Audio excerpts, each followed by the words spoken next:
fine spirits mean. Instead of a distillery video, I'm gonna just have a nice day at the beach. No, just joking.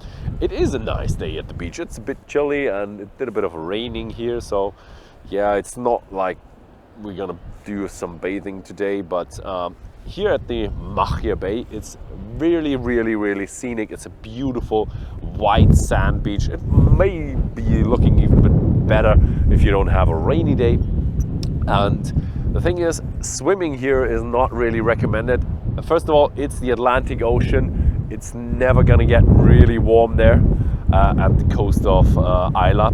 And the second thing is there are strong currents out there, so don't go anywhere out there. Just stay in the coastal region, and then you're probably gonna be safe. Yeah, I'm gonna try some Machir Bay, as this is the Machir Bay. I'm gonna have some of the actual whiskey Machir Bay, because they say it's always tasting better here at the beach.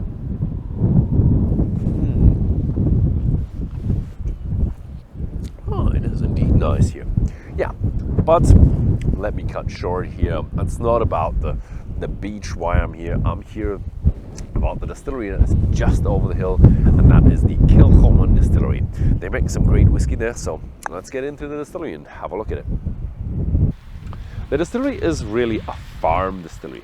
Like back in the days, actually every distillery was starting off as a farm, and the farmer had a bit of excess of barley, so they always thought about, okay, what we gotta do, let's make some whiskey that is much more compact, better tradable, but better tradable with the taxes. It's a bit of a debatable thing about how to trade whiskey, but all in all, here we have the traditional farm at the distillery, and they have 155 acres, quite a lot. That gives them, with their brands of grain that they're growing, the Sassy and the Planet, then they're growing about 300 to 350 tons of barley each year, and that is then going into the 100% Islay malts.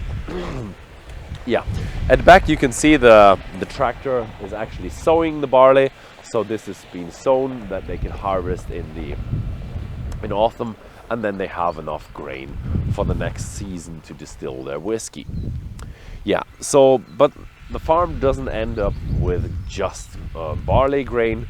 They also do have 25 cattle and 600 sheep, and that is very good because of the draft that's being produced from the mash tun that can be fed to the cattle. That is traditional, but I've talked to them and they can actually feed them to the sheep as well. That means they can feed their sheep, they can feed their cattle, which is really awesome. They even have so much more of the draft, they can actually give it to the farmers around here as well. And yeah, that is quite amazing. So that is the farming aspect of the distillery, and let's get into the distillery and see how the whiskey is made. The history of the distillery is not a very old one, and it starts in 2004, 2005 with the family of the Wills, and they, under the leadership of Anthony Wills, he was in the bottling business, independent bottling, also a bit of a wine business, and he was connected with his wife a lot with the island. They came a lot to Islay, and they seen the opportunity, and they really thought about it, and they really loved the idea of a farming distillery, down to earth of the old style of distilling. So they opened up the distillery, and in 2005 it was ready and open. So it was really kind of a nice idea, and people really cling on to that, especially with us in Germany. So it was sold really well, and over the years they had minor adjustments of building something and expanding a little bit from a bit of washbacks. But their big expansion was in 2018, 2019, when they really kind of had the production capacity doubled, where they had from 2 stills to 4 stills, from 6 washbacks to 7+7 washbacks, and they went from a schedule from 5-day production to a 7-day production. So they really increased their production. And yeah, in 2020 they had everybody invited. Early 2020, everybody invited. There was planned a big event for for opening and showing everybody, hey, we have new production capabilities, and then there was lockdown. So that was really unfortunate for the distillery. But now we're here a couple years later, and let's get in and have a look at how the distillery has actually increased their production.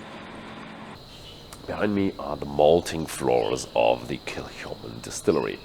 And here is the 100% Islay malt made. So they actually steep the malt and spread it out and let it germinate to convert the starches into sugar. What is really interesting is that they actually do 15 to 20% of their own maltings, and they do all of their Islay malt in their own maltings. So the 100% Islay, there is one bottling called 100% Islay, is malted here at 20 ppm, which averages out at 20 ppm. If you're doing malting and you want to have a certain ppm level, you have to have a huge quality control and blending tanks and a huge operation here. Here you go more of an average of 20 ppm, which is, here at the distillery, Kilchoman is a smaller distillery. I say smaller because they started off really small and they grew a bit over the years, but still they are a small distillery, and they don't have like huge quality departments, and their product has to be consistent over the years and years. That must be exactly the same. They are bit more of an artisan, craftsman style distillery, where you have your product of the Islay barley that sometimes is a bit different here. This barley is from last year. Last year was a bit of a rainy year, so the grain is a bit smaller. So you have to make do what you get from Islay to have the 100% Islay malt. So there will be a bit of a difference between the Islay malts, because of the fact that you have different years, regionality, and different types of climate over the years, and different kinds of grain that are grown there. So it's a bit of a smaller artisan type distillery that doesn't have a constant quality, but this style of whiskey that we really grew to love. When you've actually germinated the malt, you got it into the kiln, and they are smoking it for about 15 hours with hand-cut peat. So they just go down to the loch and cut some peat, put it into piles, let it dry a little bit until it gets a layer of, like a dry layer around. It still has some moisture inside, and then they light it ablaze in the kiln, and every time it grows a bit too big, the fire, then they just take more damp pieces of peat and just put them on the fire, so it smothers down and just creates a lot of smoke. And that's exactly what you want for the first 15 hours, where you smoke your barley or your malt to a very smoky kind of grain. And after that, it's about 36 hours of drying, so it's dry enough for the malt mill to pick it up without any troubles. So this is how the malt from the distillery is made. As I said, 15 to 20% is on their own maltings. The rest is bought at about 50 ppm. So this is it with the malt, and let's find out how the next step of the whiskey is done. After the malt has been dried, it is off to the milling. And you have two types of malt here. You have the 100% Islay, and you have the commercial. The commercial is pretty easy. There are certain numbers you have to adjust the gap to, and you get a pretty decent result. You can adjust them, tweak them a little bit to get it just optimized, but that is standard practice within the business, and that is tested and trialed over the years and pretty easy. But the 100% Islay, you really have different approach. You have to have a different approach to it, because some years the grain is a bit smaller, some years the grain is a bit bigger, and that means you really have to adjust the gaps. There are tables, people do know what they have to adjust it about to, but for the first batches to do with a bit more difficult, because you'd have to really guess where to go, and then you have to optimize quite a lot to get the best results out of the grain that you got this season from. What is really nice is the mill is really built, has so much capacity, so much production output that you really don't have to get another mill. As they doubled their capacity in 2018, they didn't have to do anything with their mill, but they invested a bit of the hoppers and the grist bins because they really wanted to have everything separate from the 100% Islay and the commercial malt. So the 100% Islay malt doesn't touch any of the commercial malt, but they have their own grist bin, and there's always 100% Islay malt in there. So that is really the separation. Let's go on to the next step and see how the old and the new still and are separated into really two kind of production strings within the distillery. The still room in which I'm standing right now is now kind of a two-part room. If you see the stone pillars at the back there, they actually did knock down a wall. The last time I was there, there was a wall, and that was the end of the room. And now they've knocked down the wall, and they have a new still room and an old still room, and a new mash tun and an old mash tun. So they actually did double the mash tuns, and I'm not quite sure if they really needed to capacity-wise, but they really wanted to, because they want to keep the two strings of production separate, the commercial malt and the 100% Islay malt should be a bit more separate from each other, so they don't have that much intermixing, so they can really say or show that they have 100% Islay malt and not be contaminated with the 50 ppm commercial malt. Yeah, the old stills are going with the commercial malt, and new stills are going with the 100% Islay malt. They have 1.2 tons of grist in that mash tun, and they add 4,000 liters of water for the first water. But for the 100% Islay malt, that can vary. So sometimes they need a bit more water because of the variation that comes from the, as I said, seasonal influences. Second water is 2,800 liters, but in total they use 6,000 of this water. They have a third water that is just, for efficiency reasons, that gets recycled for the next water in the next run. They are looking for a really clear wort, so they don't want to have many bits flowing in there. That is really important for the next step, for the creation of the flavors. The washbacks are actually split into two parts. You have 7 washbacks for the old stills and 7 washbacks for the new stills. I think they started off with 4 washbacks, then they added 2 more, and during the expansion they had 1 for the old added as well, and 7 new ones. 2 of them are actually in another building. So that is also therefore that they are not touching the commercial malt or intermingling the commercial malt with the 100% Islay malt. In terms of fermentation duration and flavors, we're looking at a clear wort that goes more into the floral, fruity kind of direction. Then we have 84 hours of fermentation, which is quite long. So we also have a lot of fruity and floral esters growing in the second part of the fermentation, where there's a lot going on except of alcohol fermentation. So that's where the flavors are grown. And in the end, we're ending with 8 to 9% alcohol beer that is really light, floral, fruity, and that is the character that the distillery actually wants to produce. I'm here in the new part of the distillery, and these are the new stills behind me. They look a bit bigger, which is not true. They are exactly the same size, also done by Richard Forsyth, so they probably just ordered, give me 2 new ones. And what they actually did to make them look bigger is they set them up a bit higher. And that is probably just done for tourist reasons, because when they have visitors going around, then they can see, oh, nice pot still. And you can even see a bit of the conical shape that you have with the stills.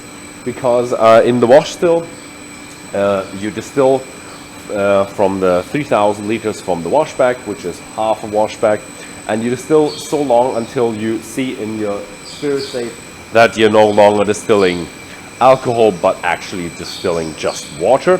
And at that point, you just turn it off, and the rest in the still is just called pot ale, which is the waste, and it goes out. Pretty acidic solution, so it needs to be a bit treated, but it can be recycled. It's 100% bio waste. Yeah.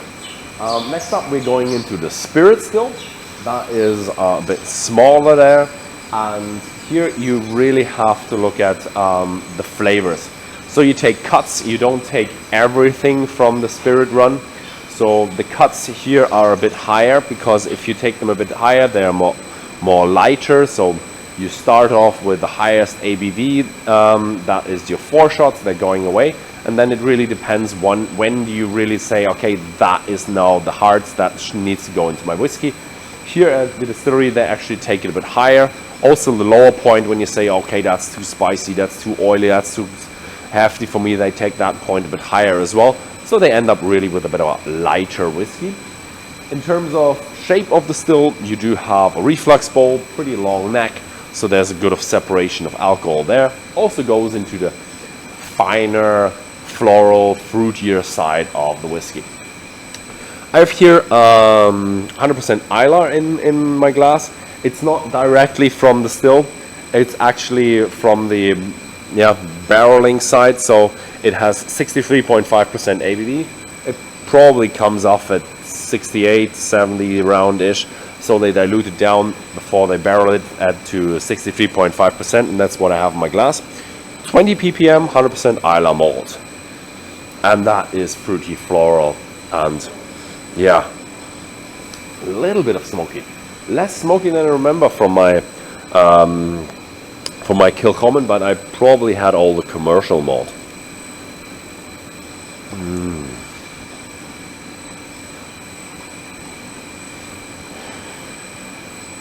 Very sweet for my taste. There's pear in it, there's fresh fruity, but there's also a floweriness in it. Really feels a bit floral. I like it. And the smokiness is not overwhelming. So it is, you realize it's some Islay malt, but it's really on the very low end, where you'd still consider it an Islay malt in terms of peatiness. Or typical Islay malt, there are unpeated Islay malts. Yeah, so this is the distilling side of the business, and yeah, let's head on and have a look how they do it in the casks. The warehouses here at Kilchoman are very, very traditional. You have stamped earth floors, and the casks are only stacked 3 high. And when I stack 3 high, usually it's 3 bourbon casks high or 2 sherry casks high. Here they extend that rule a little bit, and they go with 2 sherry casks and 1 bourbon cask on top. That is a bit daring, but it looks like it still holds, and it doesn't seem that anybody died around here. So it works. So yeah, they have about 15,000 casks on site, but the number is gonna rise in the future as they just expanded in 2019 with their production. So there's gonna be more going on here, more of storing, and they actually do have to build new warehouses. One is just being finished as the warehouse, which is a bit unusual because they started with 1 racked warehouse, and there are 4 to 5 in planning. But a distillery that just expanded their production is always in their planning phase of new warehouse space. It's just typical. And what you can see here in the warehouses are a lot of bourbon barrels, but some bourbon barrels might not be bourbon barrels, but actually hogsheads. Might be sherry hogshead, might be bourbon hogsheads, you don't know. And we have a lot of sherry casks here as well, a lot of big sherry casks, as a lot of the Kilchoman bottlings do have a good amount of sherry influence. So I love this variation here. Yeah, in terms of climate, it is not situated right next to the sea, but the Atlantic Ocean is just 1.5 miles away. So yeah, it has a lot of marine influences on the whiskey here. And the climate here is really, really damp and cold in the summer. So maximum of 20 degrees Celsius. That means there is not much of a difference between summer and winter, and that is perfect for Scotch whiskey to mature, as it doesn't have that big of an working on the cask, so it matures more slowly, and you can have older ages that don't have that oaky influence that other whiskies around the world have. In the end, it doesn't end here yet, because the distillery does have their own bottling lines, and the bottling lines are here on site. So all the whiskey that is actually dumped from the casks is diluted down, blended to the right kind of whiskey, and then put into the bottle here, put onto pallets, and then shipped out for the international market. Yeah, that was pretty much with the production here, and it's going really from the plant into the bottle all in one place. So they have the production depth at really 100% here at Kilchoman. I've never had that really, except for 1 or 2 distilleries I know that they're doing this. So it's a really amazing place that, you know, when you have a bottle of Kilchoman 100% Islay, it's just Kilchoman. That's it. Nobody else doing anything about the bottle. Yeah. So yeah, that was it with the production. Let's have some of this good whiskey then.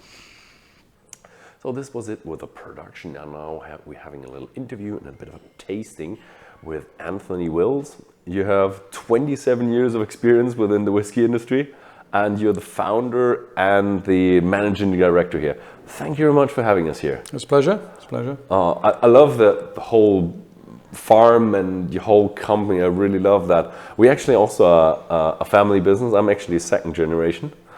So you're a family business as well. Yeah, no, it wasn't designed like that. It happened.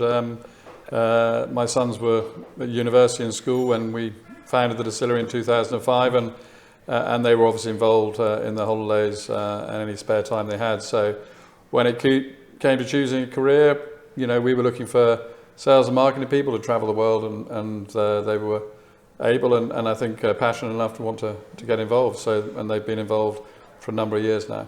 Oh yeah, sounds kind of like my career path as well. I love it that you have such a beautiful place here. Was it like chosen because of you have a beach there? No, it's really to choose a location where we could have a point of difference, a uniqueness. Okay.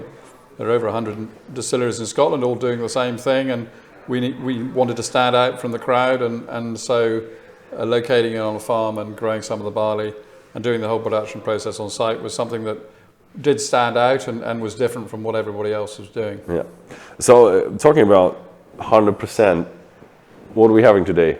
Yeah, the 100% is our flagship expression. It's what Kilchoman is all about in terms of how we produced it. We're producing it from the barley we sow in the fields, right the way through to malting it on the traditional floors here at the distillery, and production, warehousing, and finally bottling it. So it's unique in the sense that it's a single farm, single malt that we've created here, and we're immensely proud of that, because very, very few distilleries can say that they've produced their malt from barley that they've grown in the fields and taken the whole production process through on site. So, you know, this is Islay in a glass. This is Kilchoman through and through in terms of the production process. We can choose the barley variety we sow, and we can decide on the peating level right the way through to choosing the cask and bottling it. Okay, so just for the video, this is the 12th edition from 2022, and this is Publican. Yeah, so that's Publican variety of barley. Okay. So we give as much information of all the ingredients that have gone in, and Publican is the barley variety that we used back in those days. So the 12th edition, we do one release a year. It's a small release because we only produce about 20 to 25% of our total production is from our own barley that we grow on the farm, and that's to do with the size of the farm and how much we can process in a given year. I have to say 12,500 bottles. It's a decent amount of a limited edition. Yeah, I mean, I think that as we've grown and as we've increased in the number of markets we're selling to, then it becomes increasingly more difficult to to give each distributor, each market, enough to go around. So 12,000 sounds a lot, but it's not. Not now, after the 12th edition. It might have been in the first, second, and third editions, but and each year we've produced it, it's slightly older. So this is over 8, 9, and it's over 8 years of age, and we've put some of our older vattings, older casks in the vatting. So, you know, as we release it, it gets a little bit older each year. Oh yeah, but still, I think for a company of like you, as a, you're not like a big company conglomerate, and your output is with these stills, it's still 12,000 is a good amount, and hopefully that will be more in the future if you have now 4 stills. Yeah, I mean, well, it's more to do with the land and how many of the fields we can bring back into production in terms of barley. Yeah. So we have a drainage program so that we can bring more of our fields back into barley production. So we're increasing the malt floor size by doubling it in this year, so that we can actually produce more of our own malt from our own barley. So, but it's not to do with the number of stills we've got, it's down to the number of fields we've got that we can produce barley from. Okay, so I think I didn't have the 100% Islay yet. So it's a much lighter, more floral style of Kilchoman. It's lightly peated, so between 10 and 20 parts million of phenols. So you get a light citrus, lemon note, and it doesn't have the sort of depth of character maybe our other malts have, but it has a much more delicate character and style, and that's what we wanted. The peat is very soft and integrated. It doesn't hit you on the back of the throat. It's very soft, and as a more lightly peated variety, then you don't get so much peat and smoke and briny, salty character. You get it on the back of the palate, but it's very integrated, and we bottle it at 50%, so slightly higher strength. But our spirit character can take that. It's quite sweet and floral. So at the higher strength, it doesn't taste like that. So I did have your new make from the 100% Islay. It does have a bit of a character in there. What I've seen from the new make, although that was 63.5%. Yeah. So this is got some sort of mainly bourbon cask maturation. So I think it's 28, 29 first fill and refill bourbon barrels, and 6 Oloroso sherry butts. And the sherry butts just give it a bit more depth and a bit more colour and character. So it's non-chill filtered, natural colour. So all the colour comes from the cask we matured in, and you can see that it's got a little bit more colour than the Machir Bay, and that's the additional sherry we've used in this vatting. So in terms of colouring and chill filtration, you don't even have the equipment, do you?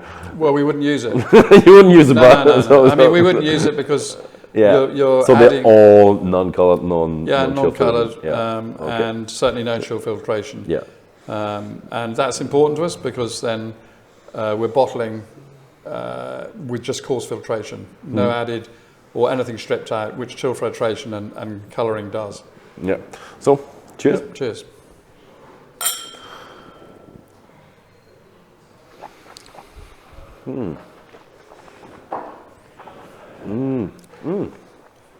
So it's a very big mouthfeel, coats your mouth, and it's a lovely long lingering finish with a little bit of that smokiness coming through at the back of the palate. More of a smokiness than I expected. From the nose, you do have a smokiness, a bit of intriguing smokiness when you have it in your mouth. Mouth warming, a bit of a bourbon character in there, but the smokiness with really 20 ppm comes through very well, I would say. Oh, I love it. So the idea behind the distillery, how did you come up with it? As I said, I think it was more to do with there are already 100 distilleries around Scotland. There were 8 working distilleries here on Islay when I built Kilchoman, and we needed a point of difference, a uniqueness that would make us stand out. I think it helped that consumers were becoming more interested in trying different brands and different distillery bottlings than the tried and tested brands that are already out there. Social media played a huge part in that, but we wanted to stand out. So building it on a farm was what I felt would stand out from the crowd. You know, that's how distilling started in Scotland all those years ago, 200-300 years ago, where farms on Islay grew a bit of barley, fed a lot to their livestock, but also made a bit of whiskey. And those farm distilleries, and there were 35 registered farm distilleries on Islay back in the sort of 1800s, and they turned into the big distilleries that we have now on Islay. And the industry's changed out of all recognition.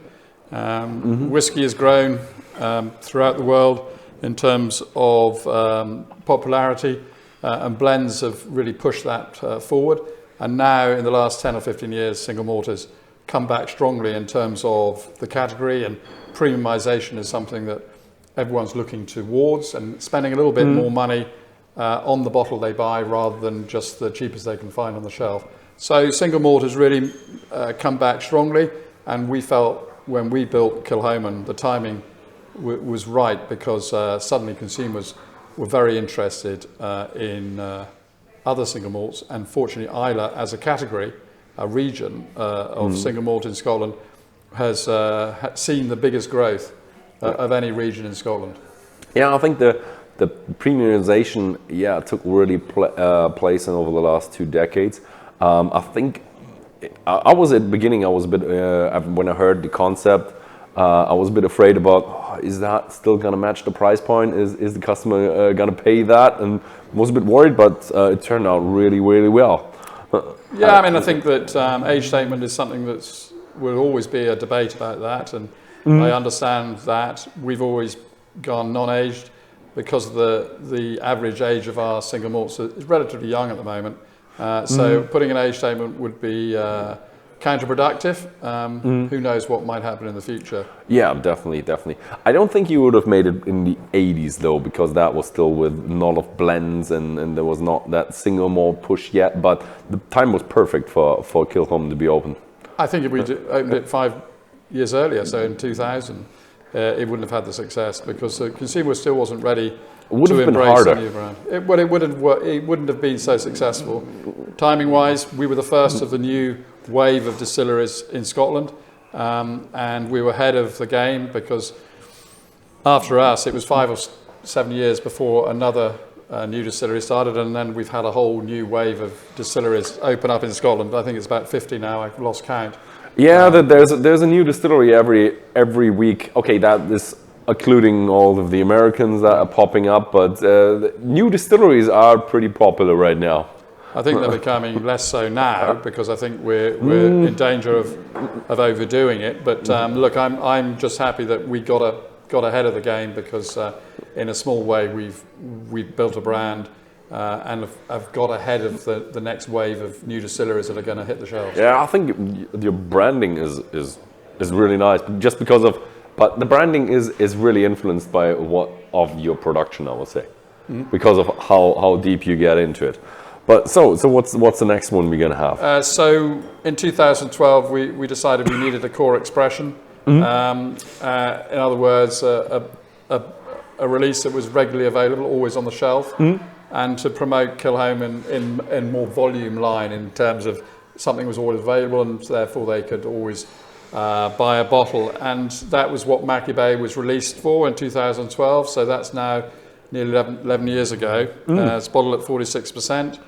And to my mind, bourbon cask maturation for Islay whiskies has always been something that makes the style of Islay stand out. It's light and fruity bourbon cask, so there's no hiding place. So this is 90% matured in first fill bourbon and 10% in Oloroso sherry. So just a smattering of sherry. And this is from commercial malt, so we only ever one release of our own harvest, our own barley that we grow and malt here. And then the other releases are all from commercial malt. We call it commercial malt because that's what it is. Everyone buys it from a commercial malting, so all distilleries do. And then you specify the peating level. So this is at 50 parts per million of phenols. So the higher of the standard bottlings here on Islay.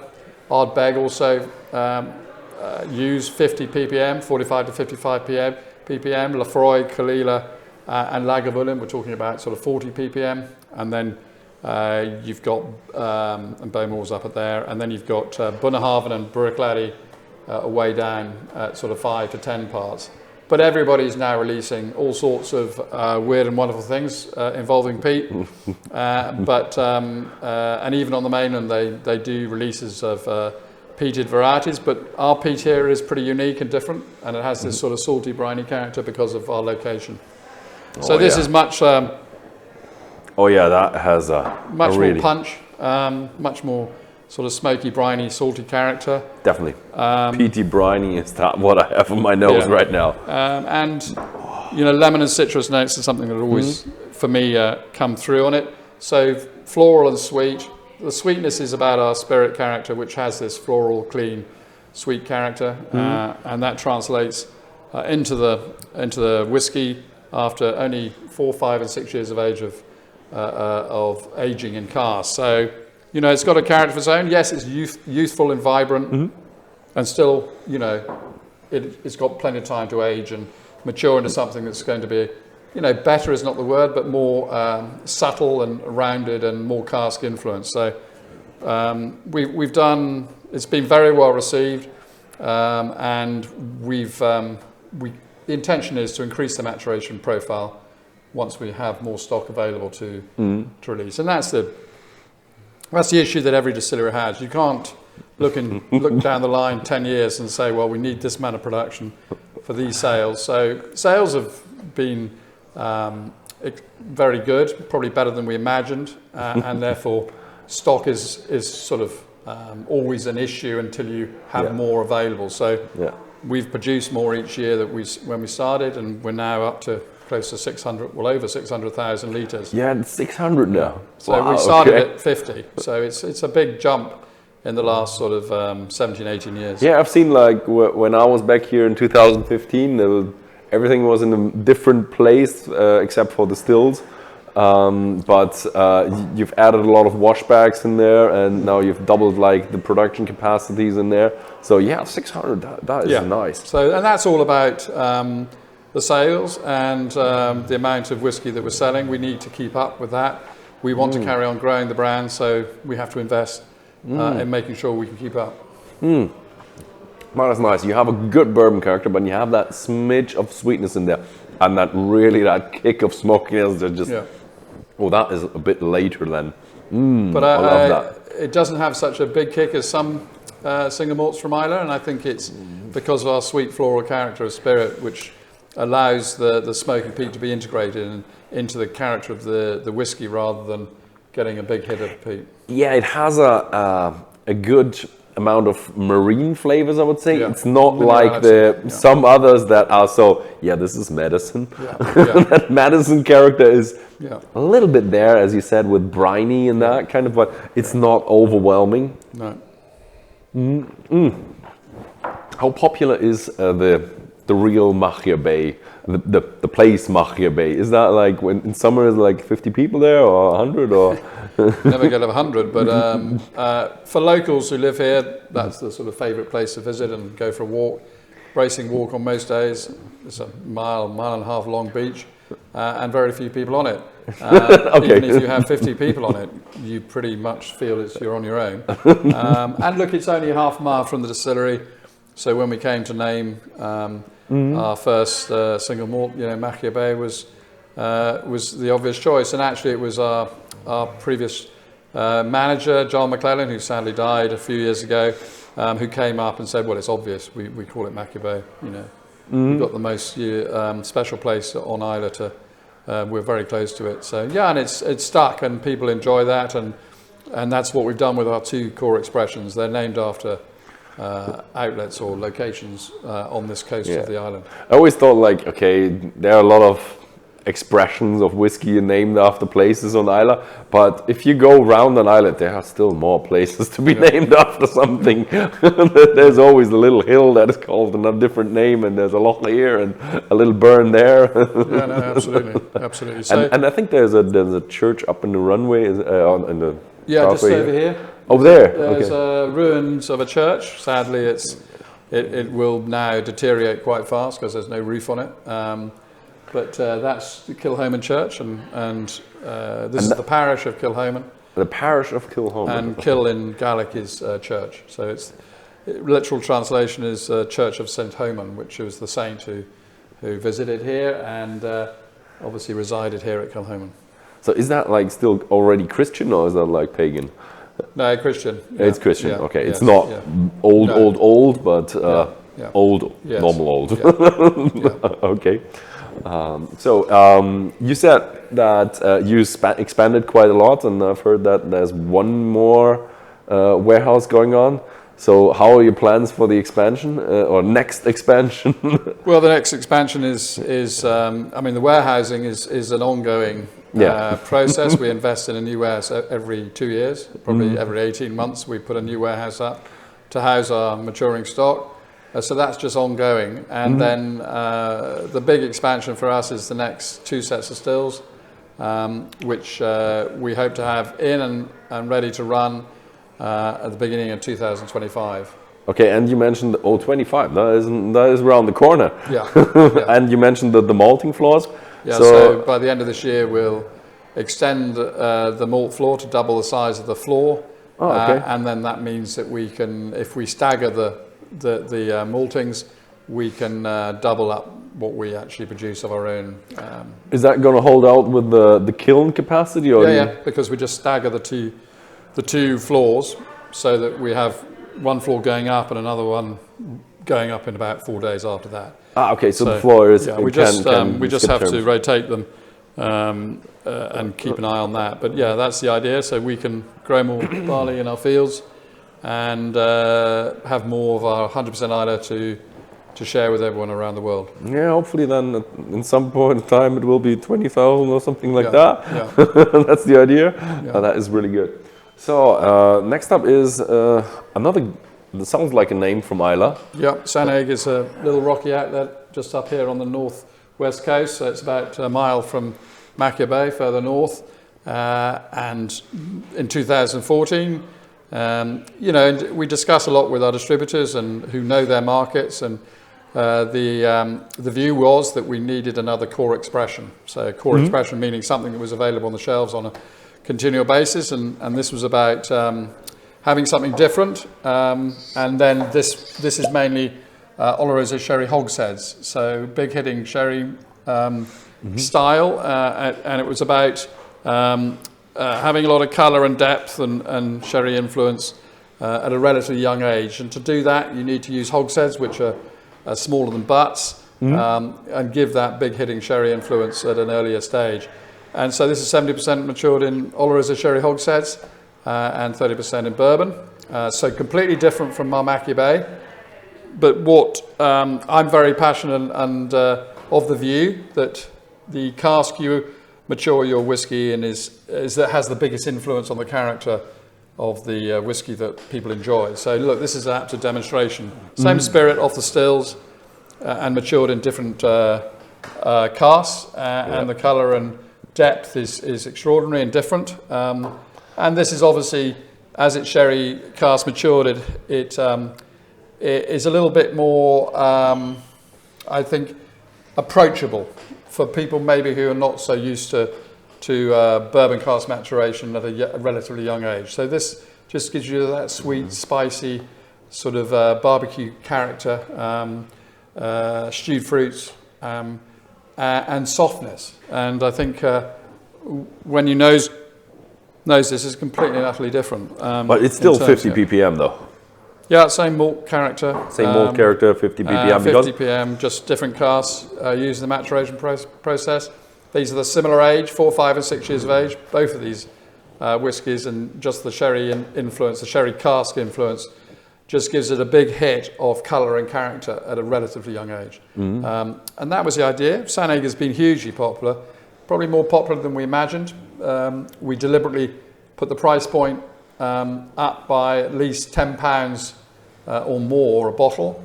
So that was about us saying, well, we fill mainly bourbon, not so many sherry hogsheads, and so that, but it doesn't seem to have made any difference.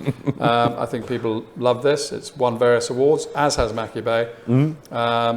And the influence of that sort of briny, salty character and sherry is always more difficult to work with because it's getting the balance right between the sherry influence and the spirit character, which you want those peaty, smoky, salty characteristics to come through. You don't want them to be completely smothered in sherry. But I think it's worked very well. We're very pleased with it, and the feedback has been very positive. Yeah, I like it. It's much more milder from my point of view. Yeah, the other one is, as you said, straightforward. The bourbon character, refill bourbon and first fill bourbon just doesn't hide that much.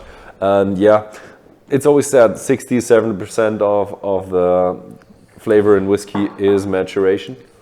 Well, I think there's any doubt about it. We all like to talk about all sorts of other things that go on. Terroir is something that people like to discuss a lot now.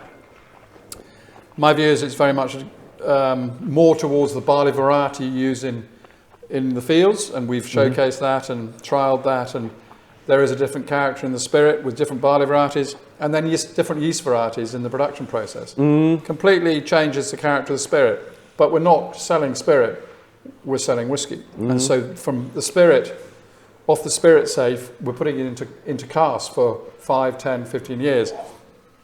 So the influence of the cask will dominate, and the characteristics from the yeast or the barley variety will narrow right down. So it's something we talk about, but I think it's about being innovative, and we do a lot of that. That has a bit of that sweetness combined with the smoke. That always reminds me a bit of a smoked ham. That has a bit of that feeling in there. Strangely enough, it has a bit of that marine flavor as well. Yeah. And so it's a bit of a roller coaster. I see why people like it. That they like the complexity in the whiskey when you have a little bit of there, have a little bit of there, and good amount of character in there. Yeah, the thing is, you have 60-70% of cask influence in there, but still the 30-40% of what you have before the cask is still important. Yeah, but I think what every distillery will tell you, I think, is that you're trying to produce a consistent style of spirit off the stills, and not try and be too funky and change it too much. You can do, and we do. We use different yeast varieties occasionally, and we take different cut points. And I think, but what it is about consistent character of spirit, and then let the wood go to work. And I think, most distilleries would tell you that's what they do, but you're bound to be tweaking it a bit and being innovative and showcasing things differently. And that's what we do. We're a private company, we're a small company, so we have that flexibility about showcasing things slightly different. I think that most of the big companies just really tell out the big, we're not changing anything. They do change a little bit. If you get behind the scenes there's always a little bit of tweaking. They do have different varieties coming in there every now and then. Well, the barley varieties will be barley varieties are definitely changing. But I think the production process and parameters will be pretty much set, and only change if a different barley variety requires a different production process. Yeah, I do know some companies who did change their recipe at some point of time, but not that many, and they have like their focus is gonna stay the same. So I don't think it's that bad if you do change a little bit. I mean, people do like the limited editions that are like the same, but they have a bit of variation in there. People do like that, and people appreciate that. I think the smaller companies can innovate and change things, and these will never be the same each time we release them. The colour might be slightly different, and there might be a slightly different taste, but on the whole, they're pretty similar each time we do the batches. So we do them in small batches. We don't bottle it all off for the whole year. And if you're a big company who's marketing and promoting their 10-year-old standard single malt, then it needs to be the same, because what you're trying to do is take the consumers with you on this journey. So that's why you standardize the style and character and the color of that product. So, but things are moving away from that to a certain extent. And, lots of privately owned smaller companies are innovating much more, higher bottling strength, 46, no chill filtration, no added color, and then doing limited releases and single casks, and showcasing what each distillery can do in promoting a different style and character of their own distillery characteristics. So it's fun, and there's a huge number of consumers who are now very well educated and knowledgeable about whiskey. Yeah, there is the hobby whiskey is really getting into, like, in Germany. I think the hobby whiskey in the UK, that it was always there. the whiskey, Scotch whiskey was always there. In Germany, it was like we were more influenced on the Eastern Germans and vodka, and the Western Germans were more with fruit schnapps and corn, which is kind of a vodka, and the hobby whiskey that is really more than just distilled grain is getting into that, and people are really liking the whole story behind that. But what I found out with our customers is they do like the limited editions. The thing what they don't like is when they have one that they loved and they can't get it anymore. But the thing is, you have every time you have something new to be excited about, but you can't really get it from the past. That's why it's called limited. Limited. I think we've released 4 a year. 100% Islay and Loch Grom are released annually, and then we have 2 other limited releases alongside that. So, look, I think what we've done is innovate with our cask types and full maturation in these cask types. So, that's what's fun, is showcasing your spirit character in different formats using different cask types. Yeah, and if you can't move on, then you have to let go of the past at some point. Yeah. So this, I didn't actually mention that yet. Here, let me show it in the camera. You have a really nice logo in the, what's it called? The try. Yeah, that is called it's a sort of logo. We call it. It's a Gaelic symbol. And look, designers like to put their own. Is it Triskill? Is it? What was it called? I call it a logo. What is it the thing? Freeze world? Isn't it? I think. Well, someone might come up with some name for it, but this is a Gaelic symbol that is not associated with a distillery. Okay, it's a Gaelic symbol that could be anybody could use, I suppose. We've grabbed it and run with it, and we put it on all our bottles and all our packaging and promotional material. Okay, cool. So the Loch Grom is like right over there, and you took the name from there. We took the name from the loch, which is lake in Scottish, and it's a brown peaty coloured loch lake, and appropriate for our regular limited release once a year Loch Grom, which is fully matured in Oloroso sherry butts, so it's butts rather than hogsheads. Okay. So more balanced maturation, longer term maturation, and probably for the sort of well-educated palate, probably better in terms of its maturation process than the Sannig, which is big hitting peat up front. This is sort of mellow and takes a while to mature into something and it's a different style to this Sannig. It's more sort of rounded and softer and less sort of upfront peat and smoke and sherry. Oh, okay. Well, sounds good to me.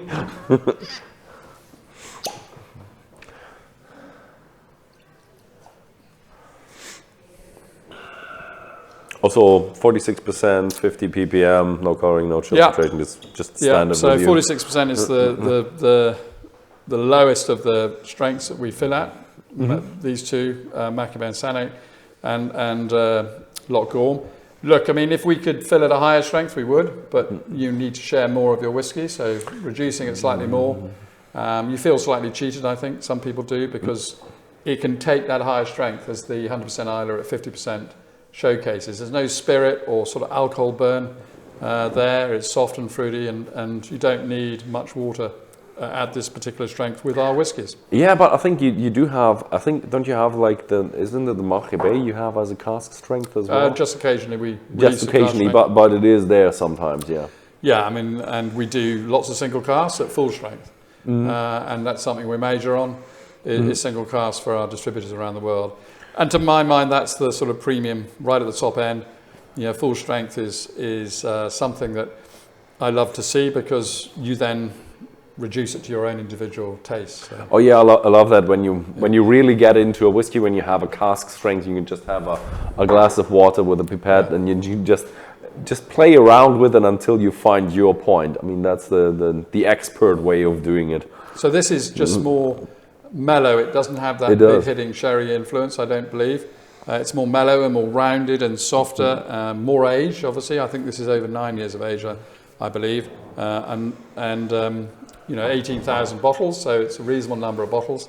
And it just has a bit more finesse about it than Sannig. I'm not saying, look, Sannig is a great product, and it does a beautiful job for showcasing the style in these hogsheads. But this, to my mind, longer maturation.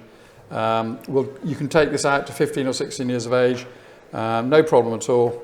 Whereas the hogshead, maybe you couldn't do that far out, just simply because of the influence from the cask. So, you see from the colour, this is more mellow. It's sort of a reddish brown rather than that sort of rich sherry colour. And this is older, and that's because the butts take a little longer to mature and mellow than the hogsheads, which have a big hitting sherry influence. Yeah, it is definitely more rounder, but you find a bit more darker flavors in there as well. Yeah, you get sort of dark, sort of red berry character, but red also berry, even a bit of dark chocolate, I would say. Dark chocolate, and the peat and smoke is maybe a bit more prominent in this. On the nose, you get that. But it's a bit different. Yeah. Whereas this one, okay, maybe I'm not quite sure if it's a peat smoke, That but one. you have the other ones are much fresher. Yeah. This one has more of a rounded, damper berries. And this is a beautiful dram, to my mind. And the 100% sherry, Oloroso sherry cask we've used, it can take it. It still has all those influences from Islay. That sort of saltiness is still there. And it's getting that balance is much more difficult to get right with Oloroso sherry, whereas with bourbon, you just get a much easier style and development over the years. Oh, the peat smoke in the flavor is astonishing. Yeah. I would have, from what I've had in my nose, and I would have said, okay, yeah, a bit more smothering, a bit less, but it's amazingly strong with a bit of a dryness, bit of a chocolatey character, and all these dried fruits and that kind of. Oh, that is amazing. Oh yeah, I know why you had it in solely matured and sherry. I like it. Although I do like the balance from the Samite, because they're all very individual. I think all these four are very individual in their character, and that's what we like, is to showcase things in different formats and allow people to taste and select and to enjoy. Oh yeah, that's quite a good range there. So yeah, thank you very much for showing us these great whiskies and giving us all the information about your distillery. That was an amazing place to be here. No, it's a pleasure. Thanks very much for coming. Yeah, thank you very much. And thank you very much for watching. If you have friends who might be interested in this video as well, then please feel free to share this video with your friends. Thank you very much for watching, and see you next time.